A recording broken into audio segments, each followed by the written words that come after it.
History's strange, it's alien, and it won't give us what we would like to have. The McPherson Financial Group are our sponsor as we enter hour 3 of this Tuesday morning, January 20th of 2026. And Dave Bowman with us. And in this hour, Dave brings us Dave Does History. Headline at BillMick.com is Don't Bet on It, and a lot of betting topics in play, including on whether the country will make it to the 250th anniversary. But we're going to go back in this hour with Dave to when we thought liberty was a really good idea. Now we're starting to question that. Anyway, there are links to Dave and his work on the show page there today. Don't bet on it at BillMick.com. Link up to him and catch everything he's doing, including those daily or nearly so Dave Does History podcasts that are absolutely outstanding. Where are we going today, Dave? By January of 1776, the debate is raging, not just in the United States of America. It's what will become the United States, sorry. There is a good deal of argument here, which, of course, common sense is feeding into. This idea of independence. We're not getting what we're supposed to be getting from our government in England. In England, Parliament is bitterly divided over how to handle the American situation, the colonial revolt. The problem is that while there are cooler heads in Parliament who are saying, look, either A, just let them go, they'll be our friends and everything will be great, or go back to the theory of statutory neglect, just let them govern themselves.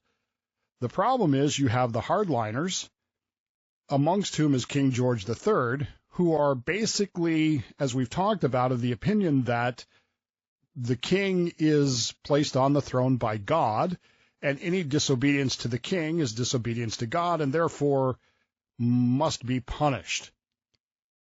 As a part of this, one of the things that the Crown does is changes up our judicial system here in the colonies. The judicial system that we are most familiar with, of course, is the idea of you're accused of a crime, you're given a trial by jury, and punishment is then either meted out or you're found not guilty or whatever. It's this jury thing that is integral to liberty. And when we talk about the decline of liberty thinking in the United States, look at how we think about juries today. We spend more time trying to get out of jury duty than we ever do asking ourselves, why should I be on a jury? That was not the case in 1776. It was not the case in our colonial founder. The idea of serving on a jury was seen as absolutely imperative to the ideas of liberty. Civic duty, man. Exactly. Which is why Jefferson takes up his pen and he writes those words, for depriving us in many cases of the benefits of trial by jury, and for transporting us beyond seas to be tried for pretended offenses. The Boston Tea Party, of course, has talent for stealing the spotlight. It's visual, it's loud, it's tidy, at least in hindsight. It creates this mindset that we have. It fits neatly into the American memory because it looks like a rebellion is supposed to look. But revolutions are rarely born in moments that photograph well. Long before the tea was floated in Boston Harbor, the real fight had already begun, not in taverns or town squares, but in courtrooms and on docks. It begins with paperwork, sworn testimony, and the quiet manipulation of a legal system that most people assumed was solid and that it was untouchable. The American Revolution doesn't start when the colonials reject British authority. It starts when they realize that British authority no longer feels bound by its own rules. We dig into it in 60 seconds on WMMB. During the discussion, feel free to drop your comments or questions on the WMMB or Bill Mick Live Facebook pages. So, Dave, as much as I may not want a jury comprised of anybody who's been in Minneapolis in the last month or two, they are important to what we were trying to develop here. They're not just imperative, Bill. They are, as will be said, they are the bulwark against governmental domination, government abuses. And the British jury system has been great up till now. It's when the British start manipulating that system that we run into a problem. On June 10th, 1768, there is a ship, ironically enough named the Liberty, which has pulled into Boston Harbor.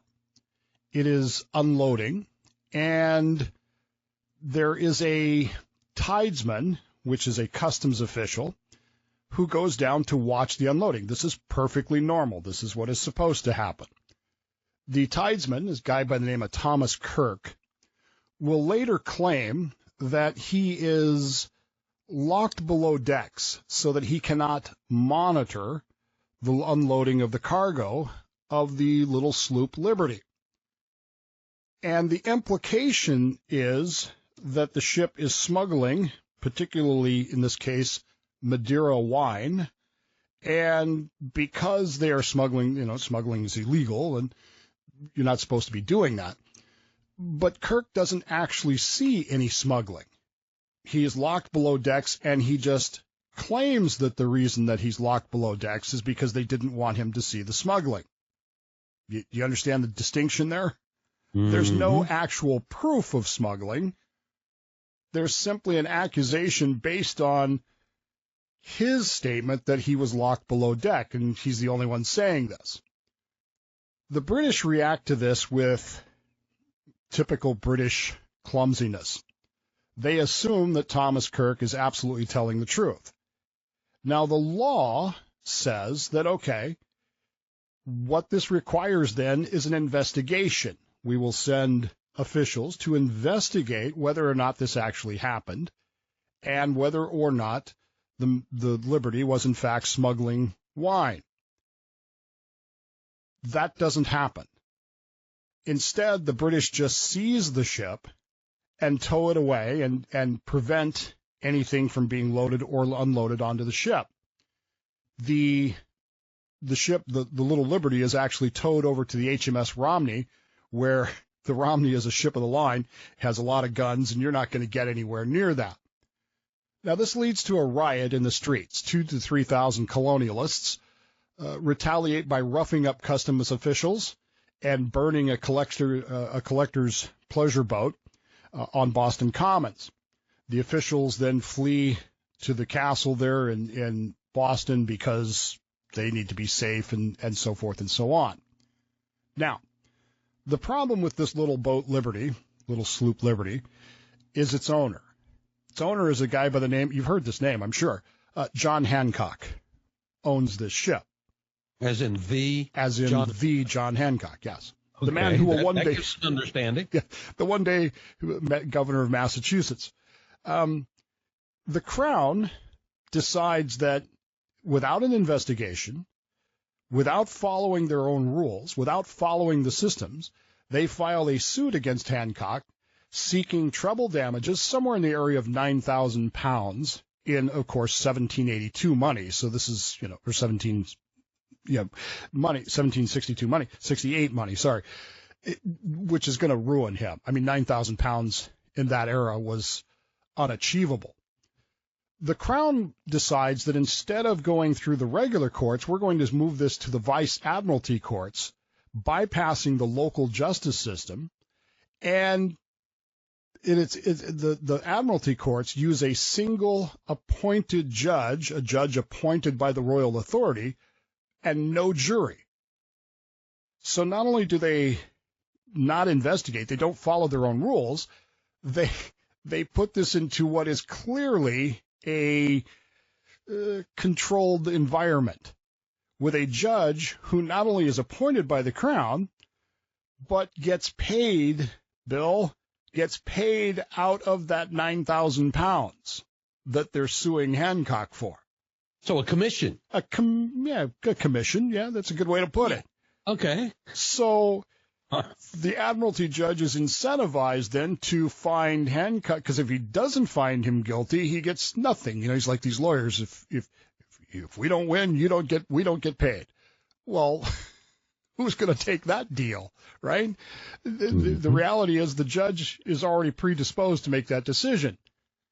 This strips the colonialists of a fundamental English right, and it demonstrates that the king, the crown, would weaponize the lack of juries to target their political opponents.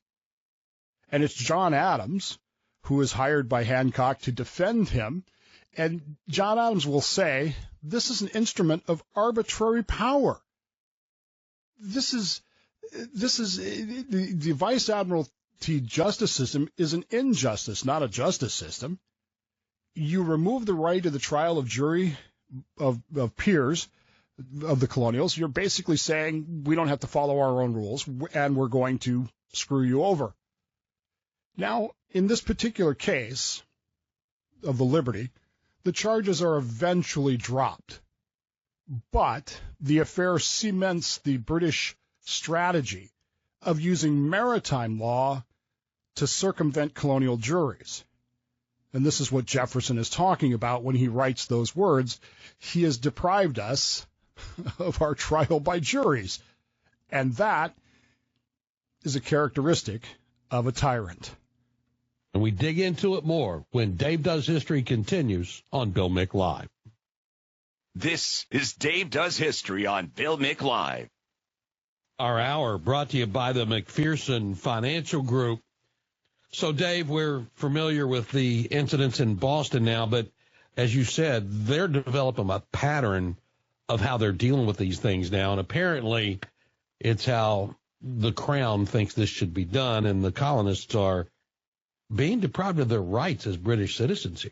Well, and that's really the problem, isn't it? It's not really about taxation. It's not really about those kinds of things. It really comes down to, if you're not going to treat us as British, why are we pretending to be British?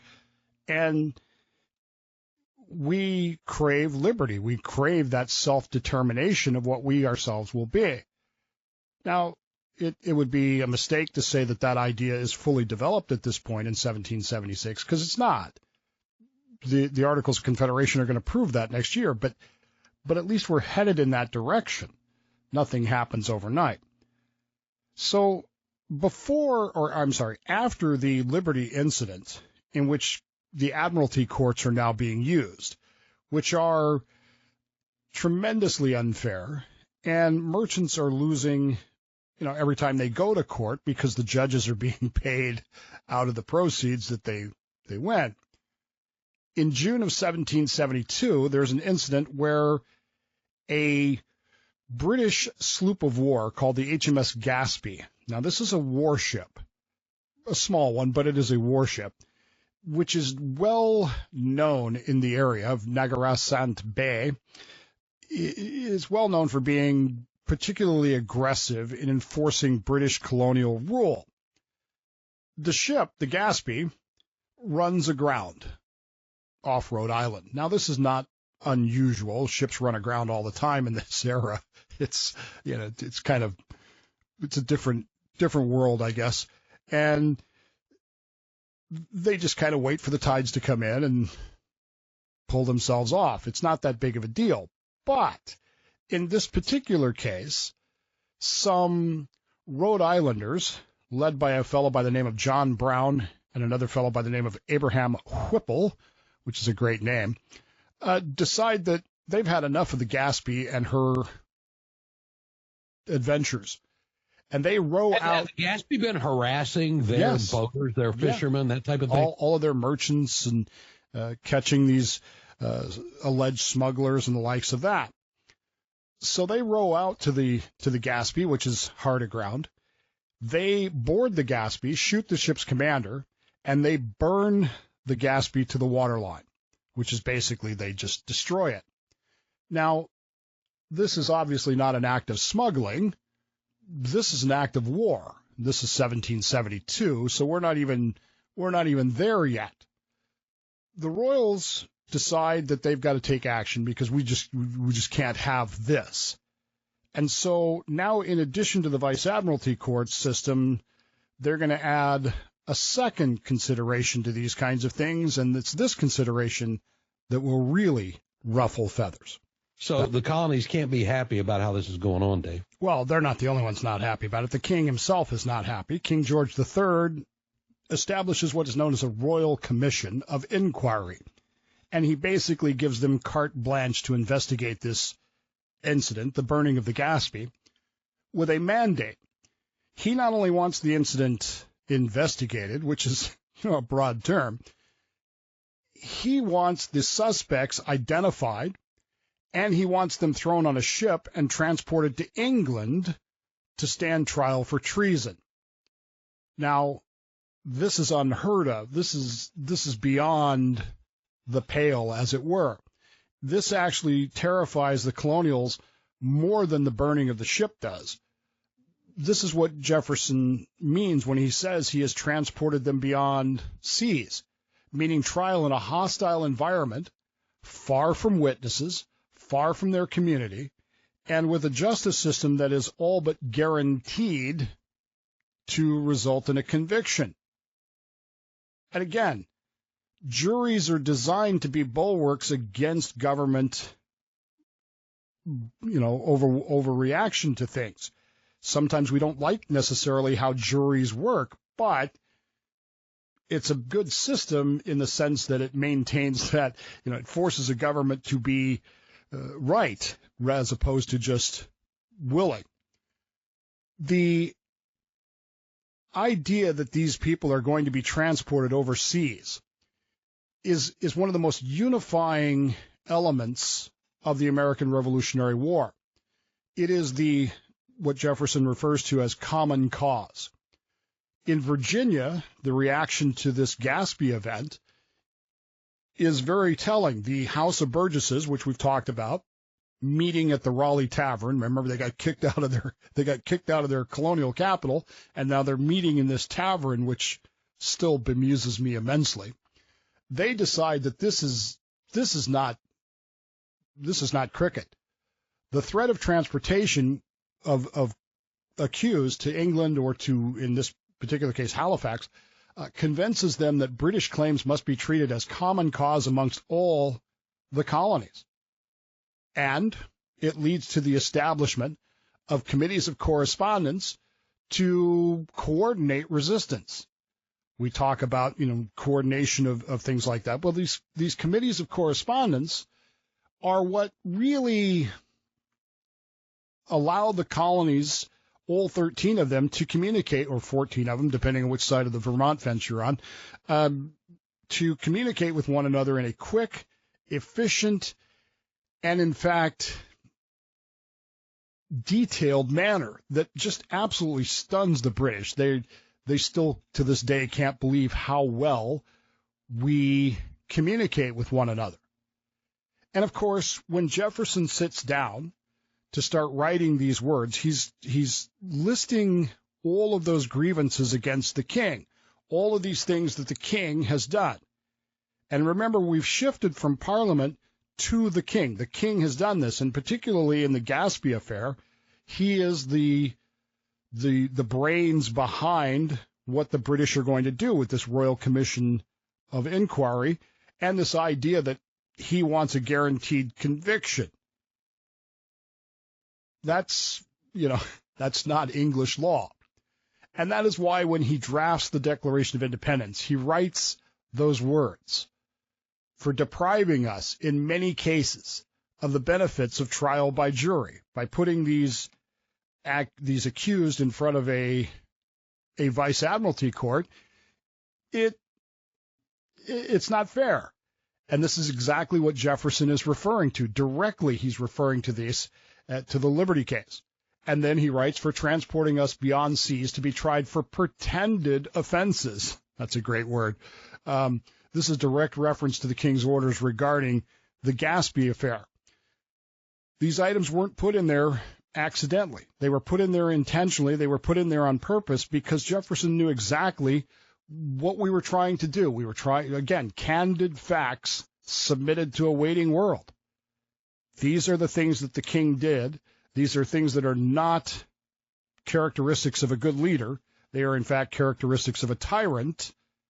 And we are making that case that George III is that tyrant, and therefore those bonds must be broken. And we'll be back in moments. Find our podcasts at the top of the page at BillMick.com and on the free iHeartRadio app. The McPherson Financial Group, this hour's sponsor. Speaking of podcast, Florida Roundtable podcast, top of the page there for you as well. This past weekend, it was Chris Muro as we took a look at all things Florida politics related. And this coming weekend, Jim Banky doing the studio a little bit later today. We're going to record a roundtable talking space and all things related there, too. Looking forward to that. Right now, we're talking history with Dave Does History on Bill Mick Live. So, big part of the grievances here, Dave, that we're British citizens. You're not treating us like that. Why should we play in your parade? So when Jefferson writes those words, he's submitting his case to a candid world. He's not indulging in rhetoric just for rhetoric's sake. He's presenting evidence here. These are not emotional outbursts or philosophical abstractions. They're exhibits. Each one of these grievances is an evidence. Each charge against the king is described as a concrete pattern of behavior that, taken together, demonstrates something that we considered unforgivable. The crown had ceased to act as a lawful government and had instead established what the Declaration will call an absolute tyranny. These two affairs, the Liberty and the Gaspee affair, matter because they provide proof that this tyranny is not theoretical. It can be seen, it can be named, it can be traced through specific actions. Ships were seized, courts were manipulated, jurors were removed. Accused men were threatened with exile. These were not accidents of administration. They were the predictable results of a system that had come to value efficiency over legitimacy. That's the immediate legacy of these particular events. Now, there is one phrase here that we need to kind of pull apart just a little bit. The idea that Jefferson writes here, he talks about to be tried for pretended offenses. Now, that word pretended to our modern ears is a little bit odd, but Jefferson chose that with great precision. He was not, in fact, claiming that there was no law breaking involved here. What he was arguing was that the laws were being enforced without justice, consent, or local legitimacy. Therefore, they were fraudulent. Therefore, the offenses were pretend, because we're just making stuff up so that we can pass these things on. From the British perspective, the Gaspee raiders had committed treason. They had attacked a crown vessel, wounded its commander, destroyed property. From the colonial perspective, those same actions were defensive. The ship had harassed local trade, enforced arbitrary seizures, and symbolized the erosion of local lawful authority. Resistance in that context, not criminal, it's preservation. Power was justifying itself. The crown was justifying its own use of that, and Jefferson understood that such a system could never be reconciled with liberty. That realization shaped not only the Declaration, but everything that would follow after that. Independence, by the way, would not end this problem. It will merely transfer the responsibility elsewhere. So, again, laying out a case, Dave, that according to British law, you're not playing by your own law, wanting us to act like citizens, but you're not giving us the benefit of being citizens here, and you're treating us very poorly. We shouldn't be playing in that swimming pool. And it goes to the heart of what the Declaration is doing, which is, again, providing facts to a candid world, submitting facts to a candid world, that George III is a tyrant. Now, the problem, Bill, is that once you achieve independence, how do you stop your own government now from becoming the thing you just rebelled against? How do you ensure that the tools of law do not slowly transform into instruments of coercion? Now, it was difficult under the Articles of Confederation. We didn't really have much of a national law. But, of course, in 1787, when we have the Constitutional Convention, these same accusations, these same lines in the Declaration of Independence are still echoing in our heads. We still have memories of these vice admiralty courts, and we still have this institutional memory of the attempts by Britain to remove citizens. We had watched our neighbors be dragged into courts, fortunes threatened, and by the way, the same sort of things that are happening in Shays' Rebellion in 1786 here in our country. How do we keep our country from becoming the same thing? It's not as easy as you might think. And this would start with having a good memory and having an understanding of these events and committing to not doing it again. Well, and we've talked about Shays' Rebellion, and it's just remarkable how in such short of a time we forgot our own system. And that's why we had to have the Constitutional Convention. It's also why Article 3, Section 2 very, very plainly says, unarguably, the trial of all crimes shall be held in the state where the said crimes have been committed. You can't extradite someone to a completely different state to try them for a crime just because you might get a more friendly jury. That's not an afterthought. It's actually a direct response to what King George III had tried to do. The Gaspee Commission had shown how dangerous a venue could be when it's controlled by a distant authority. A trial held across the ocean was not merely inconvenient, it stripped the accused of their witnesses, their oversight in the community, and their moral support, in the same way that doing that here would do that. It turned justice into an endurance test. And by mandating local trials, the Constitution would close that door deliberately and permanently. But they didn't stop there. The Constitution, of course, establishes the framework, but it's the Bill of Rights, engraved later, that goes even further. The Sixth Amendment guarantees not merely a local trial, but an impartial jury of the state and district wherein the crime shall have been committed. And every word of that matters. Every word of that is impartial, jury, state, district, and it all comes from the Gaspee and the Liberty. It's the recognition that justice is not just about laws on the books, but about who applies them and where. A jury drawn from its local community serves as a brake, a bulwark against government overreach. It forces the state to persuade ordinary citizens, you and I, not just compliant and paid officials, that the accused is actually guilty. It embeds skepticism into the system. And it's one of the things that bothers me is that we spend so much time trying to get out of jury duty without understanding why it matters. Mm-hmm. It's the enduring legacy of the Liberty and the Gaspee.